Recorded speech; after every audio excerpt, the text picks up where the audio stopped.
নমস্কার, হাই নিউজে সকলকে স্বাগত। সঙ্গে রয়েছি আমি ঋতু। শুরু করছি নিউজ টুডে, আর শুরুতে দেখে নেব আজকের হেডলাইন্স।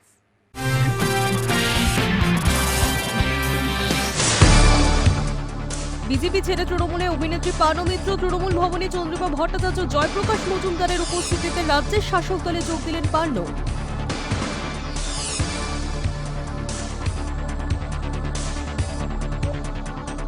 নন্দীগ্রামে উন্নয়নের পাঁচালী ট্যাবলো ভাঙচুর, বিজেপির ভয় পেয়ে আঘাত বলছে তৃণমূল। সোশ্যাল মিডিয়ায় ভিডিও শেয়ার করে বিজেপিকে তুলোধনা পার্থ ভৌমিকের।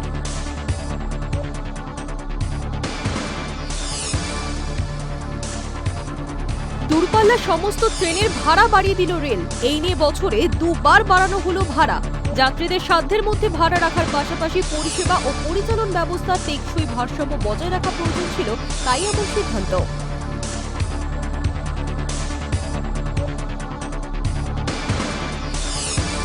আরও একবার মুখ্যমন্ত্রী মমতা বন্দ্যোপাধ্যায় দেখানো পথে হাঁটল আরেক ডাবল ইঞ্জিন সরকার। এবার দিল্লিতে বাংলার মা ক্যান্টিনের আদলে চালু হলো অটল ক্যান্টিন।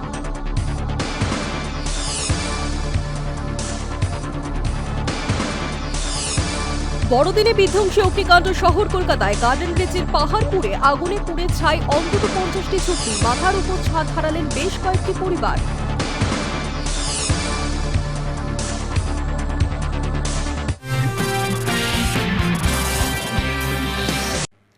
রাজ্য রাজনীতিতে বড় চমক। শুক্রবার সকালে টলিমহল সূত্রে আচমকায় জানা যায় যে গত বিধানসভা ভোটে বিজেপি প্রার্থী হওয়া জনৈক অভিনেত্রী এবার তৃণমূলে যোগ দিতে চলেছেন। গুঞ্জন সত্যি করে বেলা বাড়তেই তৃণমূল ভবনে পার্নো মিত্র। মন্ত্রী চন্দ্রিমা ভট্টাচার্যের হাত ধরে তৃণমূলে যোগ অভিনেত্রীর। রাজ্য রাজনীতিতে বড় চমক। শুক্রবার সকালে টলিমহল সূত্রে আচমকায় জানা যায় যে গত বিধানসভা ভোটে বিজেপি প্রার্থী হওয়া জনৈক অভিনেত্রী এবার তৃণমূলে যোগ দিতে চলেছেন। জল্পনা সত্যি করে শুক্রবার চন্দ্রিমা ভট্টাচার্য এবং জয়প্রকাশ মজুমদারের হাত ধরে তৃণমূলে যোগ দিলেন পার্নো মিত্র। যোগদান প্রক্রিয়া শেষ হওয়ার পর তৃণমূল ভবনের সাংবাদিকদের মুখোমুখি হয়ে অভিনেত্রী জানান, একটা সময় বিজেপিতে যোগ দিয়েছিলাম, যেরকম ভেবেছিলাম বিষয়টা সেভাবে এগোয়নি, তবে ভুল তো মানুষ মাত্রই করে। এরপরই দলনেত্রী মমতা বন্দ্যোপাধ্যায় এবং অভিষেক বন্দ্যোপাধ্যায়ের নেতৃত্বে নতুন রাজনৈতিক ইনিংস এগিয়ে নিয়ে যাওয়ার ইচ্ছা প্রকাশ করেন পার্নো। পাশাপাশি দলীয় পতাকা হাতে জয় বাংলা স্লোগান দিতেও শোনা গেল অভিনেত্রীকে। পার্নো তৃণমূলে যোগদান প্রসঙ্গে মন্ত্রী চন্দ্রিমা ভট্টাচার্য জানান, মুখ্যমন্ত্রী মমতা বন্দ্যোপাধ্যায়ের বাংলাকে এগিয়ে নিয়ে যাওয়ার উদ্যোগে আকৃষ্ট হয়ে পার্নো তৃণমূলে যোগ দেওয়ার ইচ্ছা প্রকাশ করেছিলেন। সামনেই 26-এর বিধানসভা নির্বাচন, তার প্রাক্কালে তৃণমূলে যোগ দিলেন পার্নো, যা কিনা অভিনেত্রীর প্রার্থী হওয়ার সম্ভাবনা উস্কে দিল বলেই মনে করছে ওয়াকিবহাল মহল। গতবারের বিধানসভা নির্বাচনে অবশ্য প্রার্থী হিসেবে ভোটের ময়দানে ছুটেছিলেন পার্নো। তবে তৃণমূলের তাপসের বিরুদ্ধে বিজেপির টিকিটে বরানগরের জমিতে পদ্ম ফোটাতে ব্যর্থ হয়েছিলেন অভিনেত্রী। এদিকে কানাঘুষোতে শোনা গিয়েছিল ঘনিষ্ঠ মহলের কাছে গেরুয়া শিবিরের বিরুদ্ধে অসন্তোষ উগরে দিয়েছিলেন পার্নো মিত্র। 19-এর লোকসভা ভোটের আগে বিজেপিতে যোগ দিয়েছিলেন এক ঝাঁক টলিউড তারকা, সেই তালিকায় পার্নো ছিলেন। তবে 21-এর বিধানসভা নির্বাচনের পরই যে বিজেপির থেকে দূরত্ব বাড়িয়েছেন অভিনেত্রী, সে খবরও আগেই মিলেছিল। এবার 26-এর বিধানসভা ভোটের আগে পার্নো মিত্র তৃণমূলে যোগদান দেওয়ার বিষয়টিকে ইঙ্গিতপূর্ণ বলেই মনে করা হচ্ছে। Hi news network.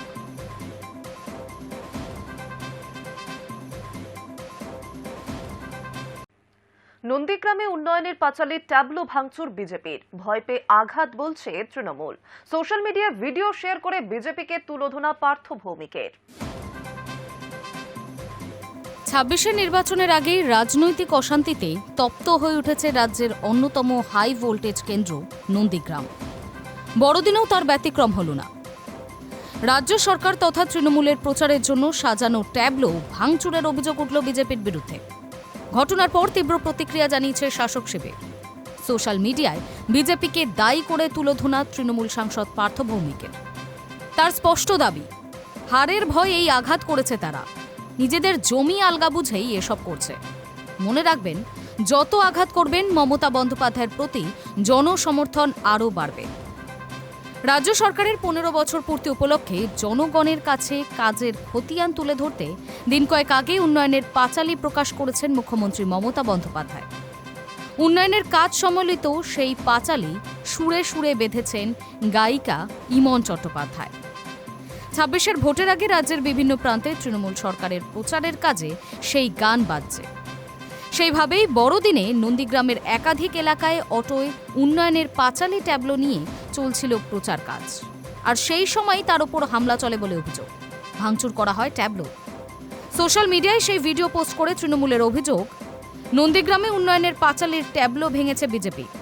এসব হচ্ছে ভীত হওয়ার লক্ষণ। মানুষ ওদের প্রত্যাখ্যান করেছে, তাই উন্নয়নের কাজ ব্যাহত করতে চাইছে, হিংসা ছড়াচ্ছে। কিন্তু বিজেপি এভাবে কখনোই তৃণমূলকে আটকাতে পারবে না। বাংলার উন্নয়ন থামবে না। ২০২৬-এর ভোটে বিজেপি এসব লজ্জাজনক ঘটনার ফল পাবে। প্রতিটি দিনের হিসাব রাখবে মানুষ, জবাব দেবে। Hi news network.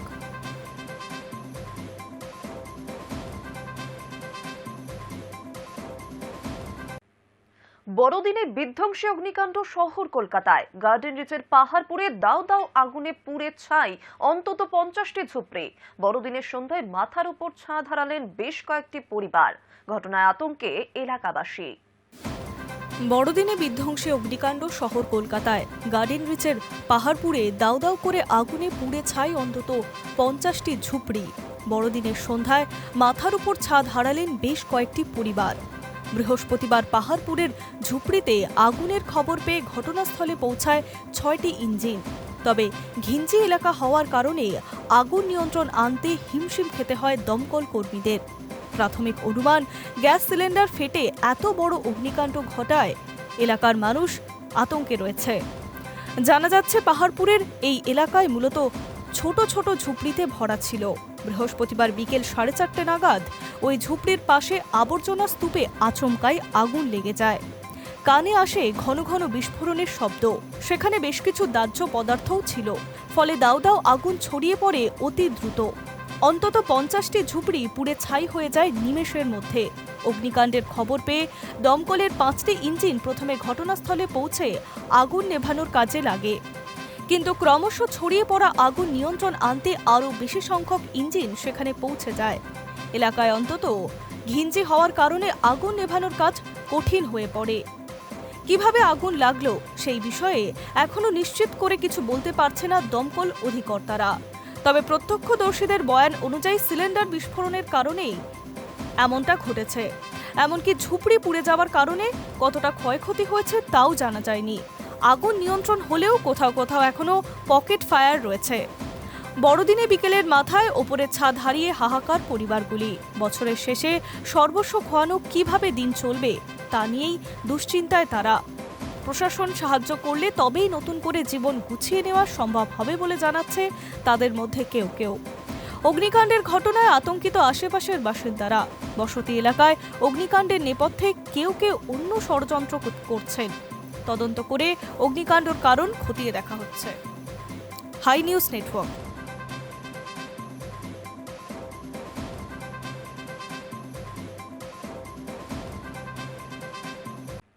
বিরোধী নেত্রী মমতা বন্দ্যোপাধ্যায়ের আন্দোলনের জেরে একসময় সিঙ্গুর ছেড়ে গিয়েছিল টাটা গোষ্ঠী।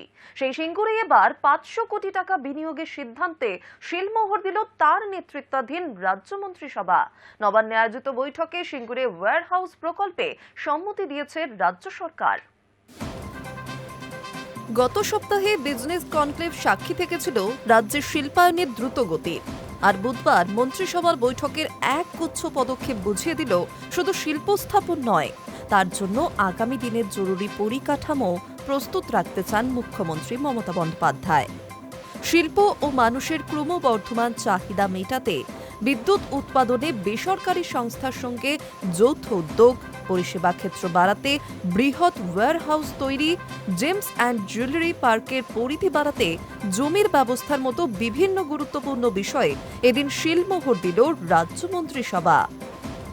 বৈঠকের পর নবান্নে মন্ত্রী চন্দ্রিমা ভট্টাচার্য এই সব প্রকল্পের রূপরেখা বিস্তারিতভাবে জানান। এর মধ্যে প্রথমেই রয়েছে জেএসডব্লিউ এনার্জি লিমিটেডের সঙ্গে রাজ্য সরকারের পিপিপি মডেলে বিদ্যুৎ কেন্দ্র গড়ে তোলা। চন্দ্রিমা ভট্টাচার্য জানিয়েছেন, বিদ্যুৎ কেন্দ্র গড়ে তোলার জন্য রাজ্য সরকার দরপত্র বা বিড আহ্বান করেছিল। সেই বিডে জেএসডব্লিউ এনার্জি জানায় সংস্থা 5.81 কিলোওয়াট আওয়ার বিদ্যুৎ দিতে পারবে। এরপরই মন্ত্রিসভা এদিন সিদ্ধান্ত নেয় জেএসডব্লিউ এনার্জি সংস্থার সঙ্গে যৌথ উদ্যোগে বিদ্যুৎ কেন্দ্র তৈরি করা হবে। পরিকল্পনা অনুযায়ী 800 করে দুটি মোট 1600 মেগাওয়াট ক্ষমতা দুটি new super critical thermal power plant করবে জেএসডব্লিউ এনার্জি। এই প্রকল্পে গড়ে তোলার পর পরিচালনার জন্য জেএসডব্লিউ এনার্জিকে মেয়াদ দেওয়া হয়েছে 25 বছর, পরে আরও 5 বছর বাড়ানো যেতে পারে। মন্ত্রীর কথায়, বিদ্যুতের ক্রমবর্ধমান চাহিদা মেটাতে মন্ত্রিসভা এই সিদ্ধান্তে শিলমোহর দিয়েছে। এই প্রকল্পের জন্য শালবনীতে জমি চিহ্নিত করা ও তা অধিগ্রহণ করার দায়িত্ব জেএসডব্লিউ এনার্জির বলে জানান তিনি। এদিন আরও কয়েকটি শিল্প প্রকল্পে জমি দেওয়ার সিদ্ধান্ত নিয়েছে মন্ত্রিসভা। বিজনেস সামিটে অংশ নিয়ে নাহার ইন্ডাস্ট্রিয়াল এন্টারপ্রাইজ লিমিটেড রাজ্যের প্রায় 500 কোটি টাকা ওয়্যারহাউস তৈরিতে লগ্নি করায় আগ্রহ দেখিয়েছিল। চন্দ্রিমা ভট্টাচার্য আরও জানাচ্ছেন, সংস্থাটিকে সিঙ্গুরে 11.35 একর জমির বরাদ্দ করা হয়েছে। সংস্থাটি ওই জমি ব্যবহার করবে আমাজন এবং ফ্লিপকার্টের ওয়্যারহাউসের পরিকাঠামো আরও বাড়াবে। হাওড়ার অঙ্কুরহাটিতে ডব্লিউবিআইডিসি 0.5 একর জমি দিচ্ছে জেমস অ্যান্ড জুয়েলারি পার্কের দ্বিতীয় পর্যায়ের সম্প্রসারণের জন্য। সেখানে technical education and skill department প্রশিক্ষণ দেয়। জেমস অ্যান্ড জুয়েলারি পার্ক সেখানে পরিধি বাড়ালেও সেখানেও ওই দপ্তরে শ্রমিকদের প্রশিক্ষণের কাজ করবে। এছাড়াও বিদ্যাসাগর ইন্ডাস্ট্রিয়াল পার্কে 30.42 একর, পানাগড় ইন্ডাস্ট্রিয়াল পার্কে 1.37 একর, হরিণঘাটা ইন্ডাস্ট্রিয়াল পার্কে 2.77 একর, জঙ্গল সুন্দরী কমন গড়িতে 1.55 একর, ডোমজুড়ে জেমস অ্যান্ড জুয়েলারি পার্কের অফিস করতে 2084.26 বর্গ মিটার জমি দেবে ডব্লিউবিআইডিসি। High news network.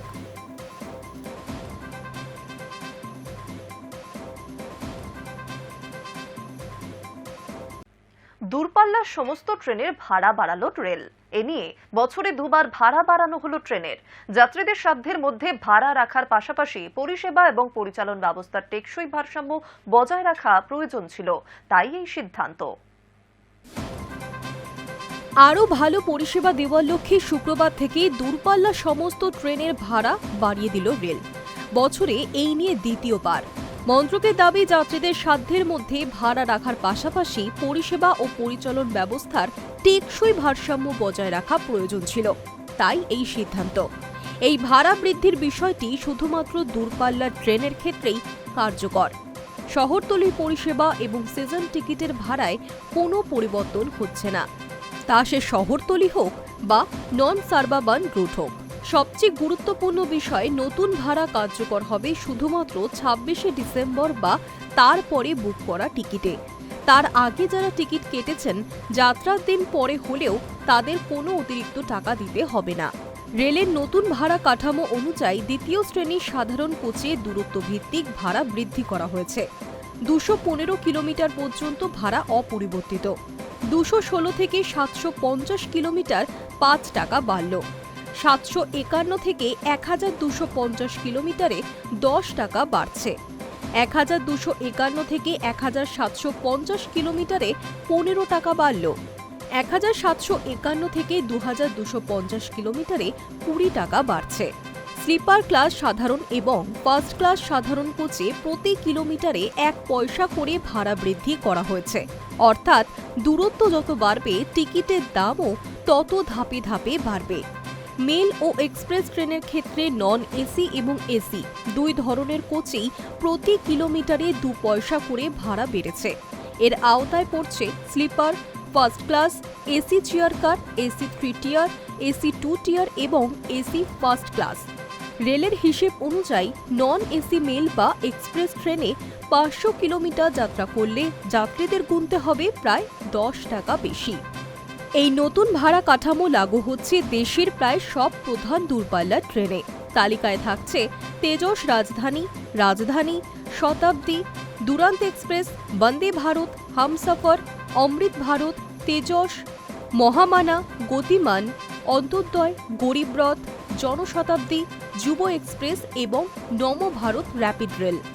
রেল পরিষ্কার জানিয়েছে, সংরক্ষণ ফি, সুপারফাস্ট সারচার্জ বা অন্যান্য অতিরিক্ত চার্জে কোনো পরিবর্তন হচ্ছে না। জিএসটি আগের নিয়মেই লাগবে এবং ভাড়া রাউন্ড অফ হবে প্রচলিত নিয়ম অনুযায়ী। Hi news network. সরকারি দফতরে ডিরেক্টরেটের কর্মীদেরও পদোন্নতির সুযোগ বাড়ল। বদলি করা যাবে অন্য দফতরে। ডিরেক্টরেটের কর্মীদের কমন ক্যাডার তৈরি করার সিদ্ধান্ত নিল রাজ্য সরকার। এবার বিভিন্ন সরকারি দফতরে ডিরেক্টরেটের কর্মীদেরও পদোন্নতির সুযোগ বাড়ল। বদলি করা যাবে অন্য দফতরে। ডিরেক্টরেটের কর্মীদের কমন ক্যাডার তৈরি করার সিদ্ধান্ত নিল রাজ্য সরকার, যার ফলে রাজ্য সরকারের সচিবালয়ে কর্মীদের মতো ডিরেক্টরেটের কর্মীরাও নানা সুযোগ সুবিধা পেতে চলেছেন। বুধবার রাজ্য মন্ত্রিসভার বৈঠকে এই সিদ্ধান্ত গৃহীত হয়েছে।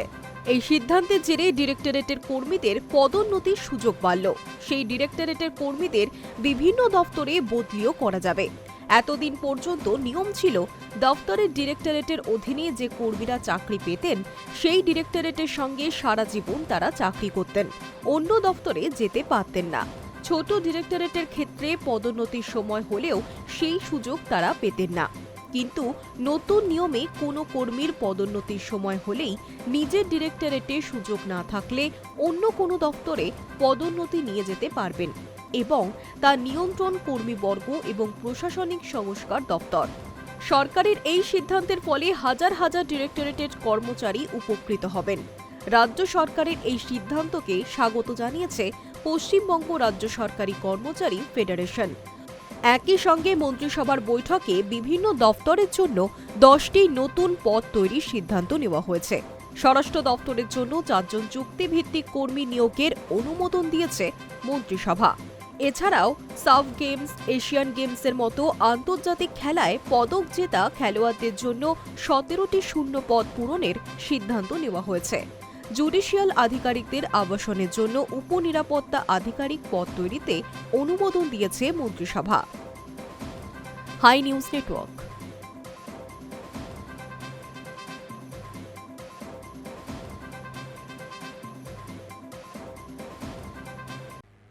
বাঙালি পরিযায়ী শ্রমিককে পিটিয়ে খুনের ঘটনায় নতুন করে সামনে এলো চাঞ্চল্যকর অভিযোগ। নিহত যুবকের এক সহকর্মীর দাবি, হামলার শুরু আধার কার্ড দেখতে চাওয়াকে ঘিরেই। ওড়িশার সম্বলপুরে এক বাঙালি পরিযায়ী শ্রমিককে পিটিয়ে খুনের ঘটনায় নতুন করে সামনে এলো চাঞ্চল্যকর অভিযোগ। নিহত 19 বছরের যুবক জুয়েল শেখের এক সহকর্মীর দাবি, হামলার শুরু আধার কার্ড দেখতে চাওয়াকে ঘিরেই। অভিযুক্তরা তাদের বাংলাদেশি সন্দেহ করেছিল বলে অভিযোগ। মুর্শিদাবাদের বাসিন্দা আহত শ্রমিক মাজহার খান জানিয়েছেন, বুধবার রাতে শাস্তিনগর এলাকায় তাদের অস্থায়ী ঘরে রান্না করছিলেন তারা। সেই সময় 6 জন ব্যক্তি এসে প্রথমে বিড়ি চান, এরপর পরিচয় জানতে চেয়ে আধার কার্ড দেখাতে বলে। তার অভিযোগ, ওরা প্রথমে বিড়ি চায়, তারপর আধার কার্ড, তারপরই জুয়েলের মাথা শক্ত কিছুর সঙ্গে আঁচড়ে দেয়। গুরুতর জখম অবস্থায় জুয়েল শেখকে সম্বলপুরের হাসপাতালে ভর্তি করানো হয়। চিকিৎসাধীন অবস্থায় তার মৃত্যু হয়। ওই ঘটনায় আরও 2 শ্রমিক আহত হয়েছেন, তারা এখনও হাসপাতালে চিকিৎসাধীন। আরও এক শ্রমিকের দাবি, হামলাকারীরা তাদের বারংবার বাংলাদেশি বলে গালিগালাজ করছিল। পরিচয় নিয়ে সন্দেহ থেকেই মারধর শুরু হয় বলে অভিযোগ শ্রমিকদের পরিবারের। এই ঘটনায় 6 জন অভিযুক্তকে গ্রেফতার করা হয়েছে। উত্তরাঞ্চল রেঞ্জের আইজিপি রিটেক উত্তরাঞ্চল রেঞ্জের আইজিপির বক্তব্য, এই খুনের ঘটনার সঙ্গে মৃত বা আহতদের নাগরিকত্ব বা পরিচয়ের কোনো সম্পর্ক নেই। বিড়ি নিয়ে বচসা থেকেই ঝামেলা শুরু হয়েছিল। পুলিশের এক শীর্ষকর্তা জানিয়েছেন, ওই শ্রমিকেরা দীর্ঘদিন ধরেই এলাকায় বসবাস করছিলেন এবং অভিযুক্তদের সঙ্গে তাদের পূর্ব পরিচয় ছিল। ঘটনার পিছনে আরও কেউ যুক্ত ছিল কিনা তা খতিয়ে দেখা হচ্ছে। এদিকে এই ঘটনাকে কেন্দ্র করে তীব্র রাজনৈতিক প্রতিক্রিয়া দিয়েছে তৃণমূল কংগ্রেস। দলের তরফে বলা হয়েছে, সম্বলপুরে এক বাঙালি পরিযায়ী শ্রমিককে পিটিয়ে খুন বিজেপির দীর্ঘদিনের বাংলা বিরোধী প্রচারের সরাসরি ফল। তৃণমূলের অভিযোগ, বিজেপি নেতারা বছরের পর বছর ধরে বাংলা ভাষাভাষীদের অনুপ্রবেশকারী হিসেবে চিহ্নিত করার চেষ্টা করেছেন। সেই বিষাক্ত প্রচারই এখন রাস্তায় নেমে এসেছে বলে দাবি শাসক দলের। ঘটনাটি ঘিরে পরিযায়ী শ্রমিকদের নিরাপত্তা ও পরিচয় রাজনীতিকে কেন্দ্র করে নতুন করে প্রশ্ন উঠতে শুরু করেছে। High news network. শপিং মলের ভেতরেই এক কর্মীর ঝুলন্ত দেহ উদ্ধারকে কেন্দ্র করে ব্যাপক চাঞ্চল্য ছড়ালো পূর্ব মেদিনীপুরের এগরা শহরে। মৃত যুবকের নাম তাপস সাউ। তিনি এগরা শহরের স্মার্ট বাজারের উপরে ভূমির এজেন্সির কর্মী ছিলেন। খবর পেয়ে দ্রুত ঘটনাস্থলে পৌঁছায় এগরা থানার পুলিশ মৃতদেহটি উদ্ধার করে ময়নাতদন্তের জন্য পাঠায়। শপিং মলের ভেতরেই এক কর্মীর ঝুলন্ত দেহ উদ্ধারকে কেন্দ্র করে ব্যাপক চাঞ্চল্য ছড়ালো পূর্ব মেদিনীপুর জেলার এগরা শহরে। মৃত যুবকের নাম তাপস সাউ, বয়স 22 বছর। তিনি এগরা শহরের স্মার্ট বাজারের ওপরে ভূমির এজেন্সির কর্মী ছিলেন। পুলিশ ও স্থানীয় সূত্রে জানা গিয়েছে, তাপস দীর্ঘদিন ধরে ওই শপিং মলে কর্মরত ছিলেন। শুক্রবার ভোরে মলের ভেতরেই তাকে গলায় ফাঁস লাগানো অবস্থায় দেখতে পান অন্যান্যরা।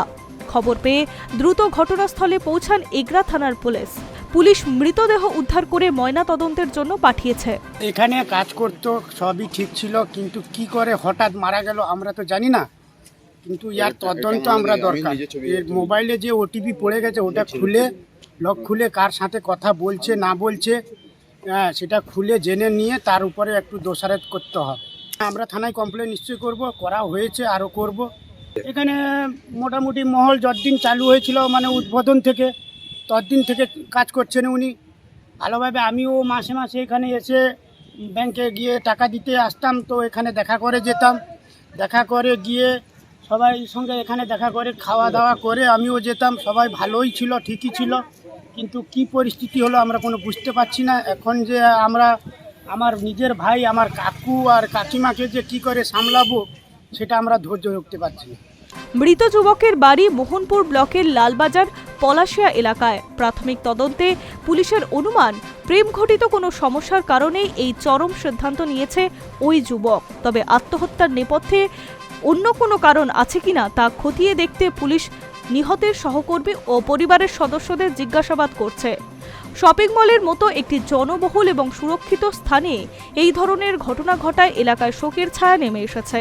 পুলিশ একটি অস্বাভাবিক মৃত্যুর মামলা রুজু করে ঘটনার তদন্ত শুরু করছে বলে খবর। Hi news network.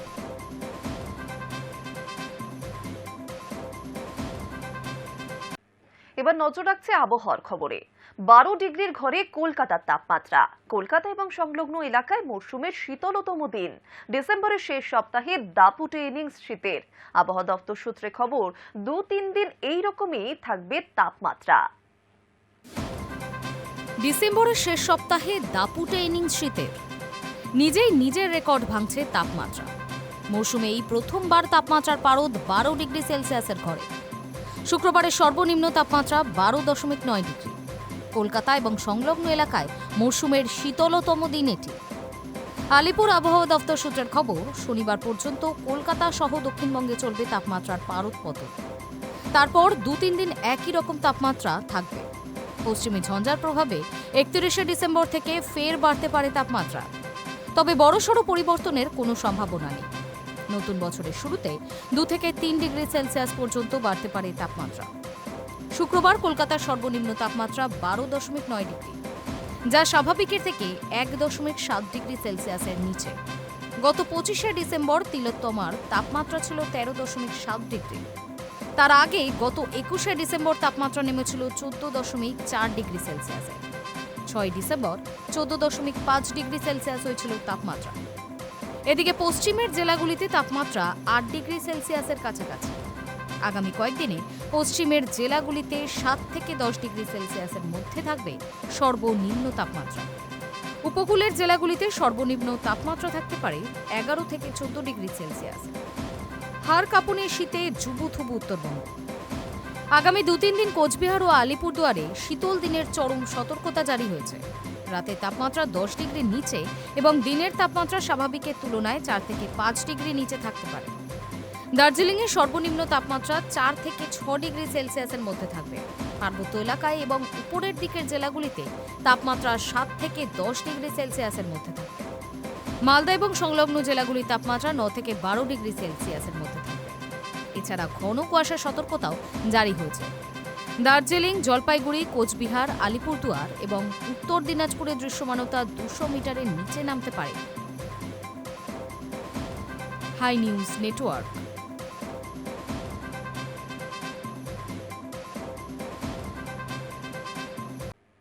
News today এখন এই পর্যন্তই। আরও অন্যান্য খবরের জন্য নজর রাখুন হাই নিউজে। নির্ভীক, নিরপেক্ষ।